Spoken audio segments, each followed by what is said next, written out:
नमस्कार, स्वागत आहे तुमचं माझ्या मनीषाज रेसिपी युट्यूब चॅनलवर। आणि आज आपण ह्या मोहाच्या फळांची भाजी बघणार आहोत। यांना कोणी कोणी मोहाटे किंवा मोधुरा असेही म्हणतात। आणि ही भाजी वर्षभर आपल्याला भेटत नाहीये। ही दुर्मिळ भाजी आहे। ही एप्रिल एंडिंग ते मेच्या 2-3 आठवडेच ही भाजी मिळते आणि ही भाजी मार्केटमध्ये मिळत नाहीये। तर ही भाजी बस स्टँड किंवा रेल्वे स्टेशनच्या बाहेर आदिवासी बायका घेऊन बसलेल्या असतात। आणि ही फळं पौष्टिक आहेत। ही आधी आपण आता स्वच्छ धुवून घ्यायची आणि हाताला तेल लावून त्यांच्या वरची साल काढून घ्यायची, कारण ती सोलत असताना त्यांच्यातनं चिकट दूध निघतं त्यांच्यातनं। ते हाताला चिपकला तर बाकीची भाजी आपल्याला करायला जमत नाही, तर त्याच्यासाठी हाताला तेल लावून घ्यायचं। आता पूर्ण फळं ही साल काढून झालेत, तर आपण ती कट करून घेऊया। तर कट करण्याआधी त्यांच्यामध्ये बिया असतात आणि त्याच्यामुळे ती लगेच कट होत नाहीये। तर अशी मध्ये थोडीशी कट करून त्यांच्यातल्या आधी या बिया काढून घ्यायची। आणि या बिया पण खूप औषधी आहेत। या बियांचाही तेल बनतो, जो आपला हाडांना सांधेवात वगैरे याच्यासाठी वापरतात, खाण्यासाठी वापरतात। तर अजून एक फळाची बी तुम्हाला मी काढून दाखवते ना। अशाच नवीन नवीन रेसिपी पाहण्यासाठी माझ्या चॅनलला सबस्क्राईब करा, बाजूला असलेला बेलचा बटन दाबा, आवडली तर लाईक करा, मित्रपरिवारांमध्ये शेअर करा। तर या प्रकारे आपल्याला ह्या बिया काढून घ्यायच्या आहेत। आणि इथे सगळ्या फळांच्या बिया काढून झालेल्या आहेत। तर आपण आता आपल्याला पाहिजे त्या आकाराने आपण कट करून घ्यायच्या। आणि ही भाजी बनवायला एकदम सोपी आहे आणि चवीला पण अप्रतिम आहे। ही भाजी वर्षातनं एकदाच भेटते, तर एकदा तुम्ही नक्की करून बघा। आणि जर तुम्हाला ही भाजी जमत नसेल तर ही रेसिपी तुमच्यासाठीच आहे आणि कमी साहित्यात ही भाजी तयार होते। मेहनती जास्त लागत नाहीये। तरी ते पूर्ण भाजी सगळी कट करून झालेली आहे। आता आपण तिला 2 पाण्यामध्ये स्वच्छ धुवून घ्यायची, कारण हिला जो चिकट दूध असतो तो आपण धुतल्यामुळे तो निघून जाईल। आणि तुम्ही ही भाजी अशीच बनवता का, ही कमेंट करून मला नक्की सांगा। आता इथे भाजी 2 पाण्यात स्वच्छ धुवून झालीये, तर हिच्यामध्ये मी 1 ते 1.5 ग्लास पाणी टाकून तिला शिजून घ्यायची।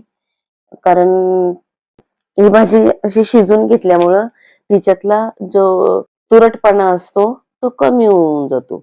आता या भाजीसाठी इथे मी मोठ्या आकाराचे 2 कांदे घेतलेले आहेत आणि ते बारीक कट करून घेतलेत। ते साईडला ठेवते आणि आपण जी भाजी शिजायला ठेवली होती ती बघूया। तर इथे भाजी अजून काही शिजली नाहीये। अजून 2 मिनिटं आपण तिला अशीच ठेवूया। आता भाजी शिजते तोपर्यंत आपण तिच्यासाठी लागणारा एक ठेचा तयार करून घेऊ। तर इथे मी अर्धा मुठी इतकी कोथिंबीर घेतली, 10-12 लसणाच्या पाकळ्या आहेत, 1 ते 1.5 इंच आळ्याचा तुकडा आहे आणि 3 ते 4 हिरव्या मिरच्या आहेत। तिखट तुम्ही तुमच्या आवडीने कमी जास्त करू शकता। तुम्ही मिरच्याऐवजी लाल तिखट पण वापरू शकता, पण हा मिरचीचा ठेचा टाकला की भाजी खूप सुंदर होते। तर इथे आपण ठेचा तयार झालाय आणि हा ठेचा ओबडधोबडच करून घ्यायचा आहे, जास्त स्मूथ करायचं नाहीये। आणि इथे 2 मिनिटं झाली आहेत आणि आपण ही भाजी शिजली का बघूया। तर इथे मी चमच्यात घेऊन भाजी चेक करते आणि भाजी मस्त अशी शिजलीये। गॅस बंद करूया आणि ही भाजी चाळण घेऊन त्याच्यामधनं आपण गाळून घेऊया, म्हणजे त्याच्यामध्ये पाणी अजिबात राहणार नाही। आणि ही भाजी छान 2-3 दिवस राहते, खराब होत नाहीये, कारण आपण त्याच्यात आता पाण्याचा वापर करत नाहीयेत ना। तर इथे भाजी गाळून झालीये, तर ती साईडला ठेवूया। एका साईडला मी गॅसवर कढई ठेवलीये आणि त्याच्यामध्ये तेल टाकून घेऊ। तेल गरम झाला की 1 चमचा इतकं जिरं टाकू आणि जिरं छान तडतडलं की आपण जे कांदे चिरून ठेवले होते ते कांदे टाकून घ्यायचे।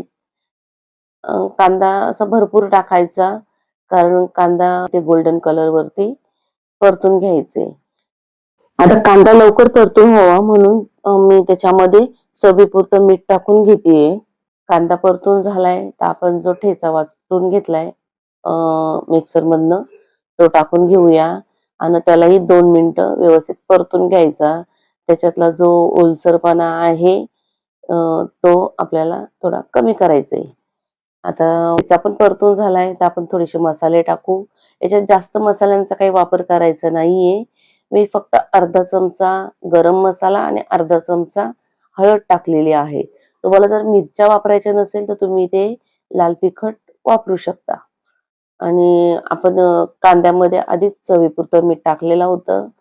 आता मीठ टाकायचं नाहीये आणि जी भाजी आपण शिजवून घेतली ती टाकून घ्यायची आणि आता पुन्हा आपण व्यवस्थित अशी या मसाल्यांमध्ये परतून घ्यायची. आता भाजी व्यवस्थित परतून झालीये तर तिच्यावर आपण झाकण ठेवून 5 मिनिटं ती वाफेवर शिजून घ्यायची. कारण भाजी ऑलरेडी आपण शिजून घेतलीये. पण आता आपण त्याच्यामध्ये मसाले आणि कांदा वगैरे टाकलाय म्हणून 5 मिनिटं तिला वाफवून घ्यायची. तर मध्ये आधी चेक करायची, नाहीतर ती जळू शकते.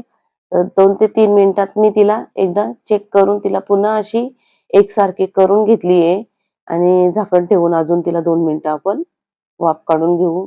आता इथे मस्त अशी वाफळती गरमागरम या मोहोटाच्या फळांची भाजी तयार झालेली आहे. पाहू शकता. दिसते सुंदर, त्यापेक्षा चवीला ती अप्रतिम आहे.